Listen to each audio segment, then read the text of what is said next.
জামালপুরের বকশীগঞ্জে ইউনিয়ন কৃষক দল নেতা রমজান আলীর বিরুদ্ধে ষড়যন্ত্রমূলক অপপ্রচারের প্রতিবাদে সংবাদ সম্মেলন অনুষ্ঠিত হয়েছে। বকশীগঞ্জ থেকে মোহাম্মদ গোলাম মোস্তফার পাঠানো তথ্য ও ভিডিও চিত্রে বিস্তারিত।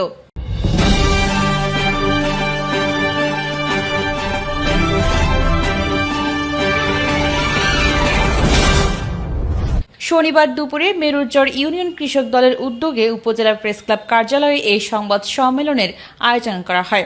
সংবাদ সম্মেলনে বক্তারা অভিযোগ করেন, মেরুরচর ইউনিয়নের মাদারেরচর গ্রামের যুবদল নেতা মফিজুর রহমান বিপ্লব পারিবারিক বিরোধের জেরে তার ভাতিজা রমজান আলীর বিরুদ্ধে মিথ্যা তথ্য ও অপপ্রচার চালাচ্ছেন। বক্তারা বলেন, প্রতিহিংসাবশত বিপ্লব একটি ভুয়া ওয়ার্ড আওয়ামী লীগ কমিটি তৈরি করে সেখানে রমজান আলীর নাম যুক্ত করেছেন, যাতে তাকে রাজনৈতিকভাবে হেয় ও সামাজিকভাবে হয়রানি করা যায়। তারা আরও জানান, রমজান আলী বিএনপি পরিবারের সন্তান ও কৃষক দলের সক্রিয় কর্মী।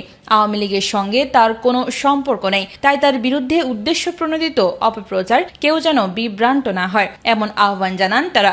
সংবাদ সম্মেলনে বক্তব্য দেন উপজেলা কৃষক দলের সভাপতি নুরুল আমিন আকন্দ, সাধারণ সম্পাদক ওবায়দুল ইসলাম, ইউনিয়ন কৃষক দলের আহ্বায়ক আব্দুল খালেক, সিনিয়র যুগ্ম আহ্বায়ক ইসরাফিল আলম, যুগ্ম আহ্বায়ক হেলাল মিয়া এবং ভুক্তভোগী কৃষক দল নেতা রমজান আলী।